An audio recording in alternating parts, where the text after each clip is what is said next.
बिस्मिल्लाहिर्रहमानिर्रहीम।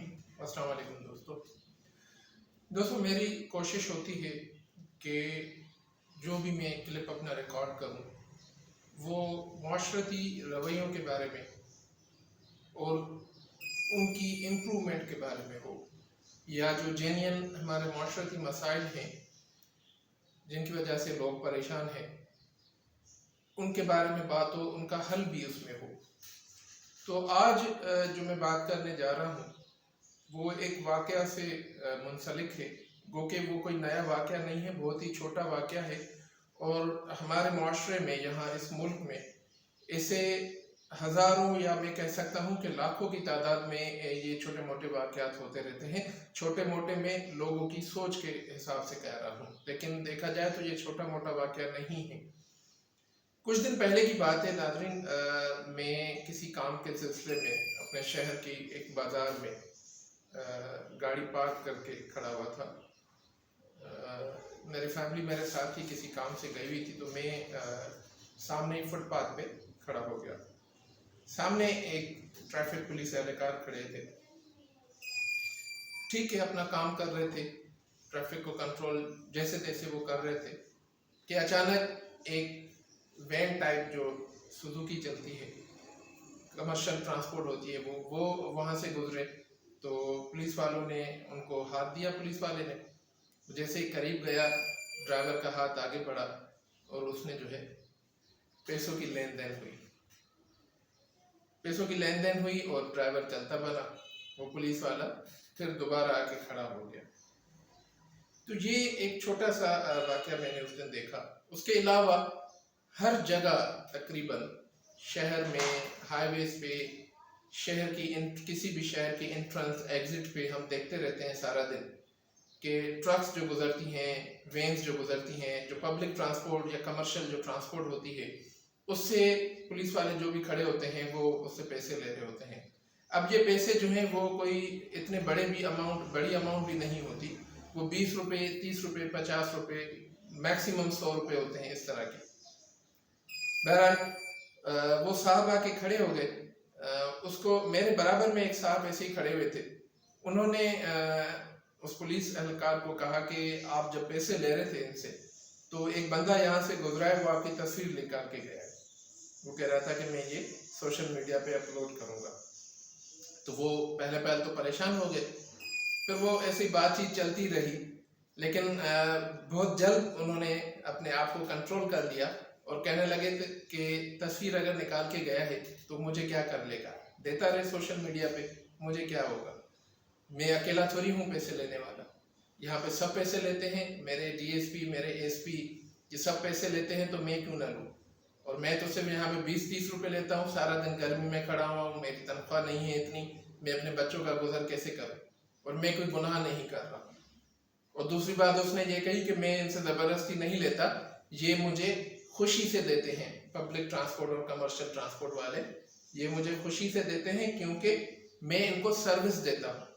फिर मैंने पूछा कि आप सर्विस क्या देते हैं इन्हें, तो वो कहने लगे कि मैं इनको जो है नो पार्किंग वगैरह होती है वहाँ पे खड़ा कर देता हूँ इनको, या साए की जगह होती है वहाँ पे खड़ा कर देता हूँ, कभी इनको जल्दी निकलवा देता हूँ ट्रैफिक जाम से, किसी भी तरह मकसद मैं इनको सर्विस देता हूँ, ये मुझे जो है अपने दिल से पैसे देते हैं चाय पानी के। तो नाज़रीन, मैंने शुरू में ही कहा कि ये एक छोटा सा वाक़या आपको लगेगा और आप हो सकता है इसको कोई अहमियत ना दें, लेकिन मेरे लिए ये बहुत बड़ा वाक़या है। मैं जब इंसानी रवैयों पे गौर व फिक्र करता हूँ, माशरती रवैयों पे मैं सोचो विचार करता हूँ और फिर उसको इंटर रिलेट करता हूँ, मैं यूँ कह लें कि अल्लाह ताला के अहकामात, अल्लाह ताला के जो इरशादात हैं कुरान पाक में और अहादीस मुबारका हैं, जब उनसे मैं रिलेट करता हूँ तो मुझे बड़ी तकलीफ़ होती है और मैं बड़ा परेशान हो जाता हूँ कि हम आखिर जा कहाँ रहे हैं, हमारा माशरा किस बस्ती की तरफ जा रहा है। यानी एक ट्रैफिक पुलिस एहलकार जो रिश्वत भी ले रहा है खुलेआम, लेकिन उसके दिल से उस बुराई का, उस गुनाह का एहसास ही ख़त्म हो चुका है। अब हम कहेंगे कि वो गुनाहगार है, वो इस तरह का है, वो वैसा है, वो रिश्वतखोर है, लेकिन अगर इसको हम लार्जर कैनवस पे देखें तो वो उस पुलिस एहलकार का कसूर भी इतना नहीं है, क्योंकि उसकी तनख्वाह इतनी कम है महंगाई के मुकाबले में कि वो किस तरह आखिर गुजर सफ़र करे। हालांकि मैं भी उस वक्त खड़ा हुआ था, मुझे गुस्सा भी बड़ा आया उसकी बातों पे, लेकिन उसी वक्त फिर मेरे जहन में ये बात आई कि वाकई बेचारा इतना गरीब शख्स है जो 12 घंटे ड्यूटी देता है, उसको और कोई काम करने का भी वक्त नहीं मिलता होगा, तो वो आखिर किस तरह अपने बाल बच्चों का गुजर करेगा। मैं सूटेड बूटेड होके गाड़ी में बैठ के या फेसबुक यूज करते हुए एंड्रॉयड मोबाइल पे कह तो देता हूँ कि रिश्वतखोरी हराम है और ये पुलिस एहलकार इस तरह के हैं, बदमाश हैं, ये हैं, हरामखोर हैं, लेकिन मैं अगर सोचूं तो वो कहाँ से पूरी करेंगे। हज़रत अली रज़ी अल्लाह ताला अन्हु का गालिबन कौल मफ़हूम है कि भूख जो है वो कुफ्र की तरफ ले जाती है, तो आखिर किस तरह वो बेचारे जो है अपना गुजर सफ़र कर सकते हैं। और दूसरी जो बड़ी बात थी जिसको मुझे हिट की, जिसने वो कह रहे थे कि जब हमारे ऑफिसर्स लेते हैं रिश्वत, वो बड़े पैमाने पे लेते हैं, तो हम क्यों ना लें। ये बड़ी सोचने की बात है और ये हमारा अलमिया है बहुत, कि यहाँ पे जो जितना बड़ा ऑफिसर है, जो जितना बड़ा जिसका सोशल स्टेटस है, वो उतनी ज़्यादा रिश्वत लेता है, उतनी ज़्यादा हरामखोरी करता है, लेकिन उससे भी ज़्यादा अलमी की बात यह है कि उसको और ज़्यादा इज्जत मिलती है। यानी हमारे यहाँ 17 ग्रेड के मुकाबले में 19 ग्रेड के ऑफिसर को ज़्यादा इज्जत मिल रही है। क्यों? क्योंकि उसके पास पावर है, लेकिन पावर को भी इज्जत नहीं मिल रही। अगर वो ईमानदार है तो उसको इज्जत नहीं मिलेगी, उसका जो है उसका इतना एहतराम नहीं किया जाएगा। अगर वो रिश्वतखोर है, वो आपके नाजायज़ काम करता है, तो जितनी बड़ा ऑफिसर, जितनी ज़्यादा अथॉरिटी उसके पास और जितना वो नाजायज़ काम करने के लिए तैयार है, उसका उतना ही एहतराम, उसका इतना ही जो है उसको इज्जत मिलती है हमारे माशरे में। तो ये चीज़ अगर ऊपर तक हो रही है तो नीचे जाहिर सी बात है इस चीज़ का रिफ्लेक्शन होना है। जब आपका DIG, आपका IG, आपका SP, आपका असिस्टेंट डिप्टी कमिश्नर, आपके कलेक्टर जी सारे अगर रिश्वत लेते हुए और हराम खोरी करते हुए अगर नहीं शर्माएंगे और उनको इज्जत, वो एहतराम और बड़ा उनको सोशल स्टेटस भी मिलता है, लोगों में वाह वाह होती है, उनको अजरकें पहनाई जाती हैं, उनको शील्ड्स दिए जाते हैं, उनको मेहमान खुसूसी बनाया जाता है, इस बात के बावजूद जानने के कि ये सब रिश्वतखोर है। अगर इस तरह का रवैया होगा तो एक छोटा सा पुलिस एहलकार, ट्रैफिक एहलकार जो 30,000 की तनख्वाह में काम कर रहा है, 12 घंटे धूप में काम करता है, वो किस तरह, उसको आप किस तरह तबलीग कर सकते हैं कि आप रिश्वत मत लो, किस तरह आप उसको कोई सजा दे सकते हैं, किस तरह कोई कानून उस पर लागू हो सकता है। हजरत उमर गालिबन हजरत अली का ही कौल है। दूसरा मफहूम यह है कि कुफ्र की हुकूमत कायम रह सकती है लेकिन जुल्म की नहीं। तो ये क्या जुल्म नहीं है? एक तो महंगाई, दूसरी हुक्मरानों को अयाशियाँ, तीसरी करप्शन, रिश्वत का बाजार गर्म चारों तरफ। जितने पहले भी कह चुका हूँ, जितना बड़ा ऑफिसर, जितनी अथॉरिटी ज़्यादा, उतने हराम मौके ज़्यादा, उतना ही लोगों की तरफ से उनको जो है इज्जत और एहतराम ज़्यादा मिले। तो कौन कमबख्त होगा नीचे खड़े रह कर जो कहेगा कि मैं रिश्वत नहीं लूँगा। कहते हैं खरबूजे को देखकर खरबूजा रंग पकड़ता है। यहाँ तो जो है बड़ा ऑफिसर जो है अगर वही करेगा तो छोटा जो सिपाही है वो क्यों नहीं करेगा? उसका तो गुजर सफर मुश्किल है।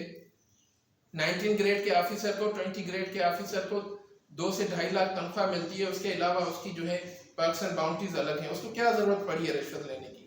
वो बेचारा जो 30,000 तनख्वाह में 12 घंटे धूप में काम कर रहा है, वो तो अपने बच्चों के गुजर के लिए कर रहा है। और जो 17 to 19 ग्रेड 20 ग्रेड ऑफिसर है वो अपने नफ्स की ख्वाहिश के पूरी करने के लिए कर रहा है। तो ज्यादा गुनाहगार कौन हुआ? ज्यादा बड़ा मुजरिम कौन है? सजा के लायक ज्यादा कौन है? वो आपका ग्रेड 19 का ऑफिसर या ये बेचारा ग्रेड 4 या 5 का जो सिपाही है वो? तो हमें इस बारे में भी सोचना चाहिए। बहुत ठीक है, हम फेसबुक पे भी करते रहते हैं, सारा दिन लिखते रहते हैं गालियां, जहाँ गैदरिंग्स होती हैं हमारी वहाँ पे जो है हम गालियां निकालते रहते हैं वापडा के एहलकारों को, पुलिस एहलकारों को। लेकिन हमें इस पहलू पे भी सोचना चाहिए, ये रवैया हमारा गलत है, ये हमारा भी जो है हमारी भी गलती है कि हमने ऐसा रवैया अपना लिया है कि बेचारा जो छोटी लेवल पे जो मुलाजिम है किसी सरकारी इदारे का, वो रिश्वत लेने पे और हरामखोरी करने पे मजबूर हो जाता है।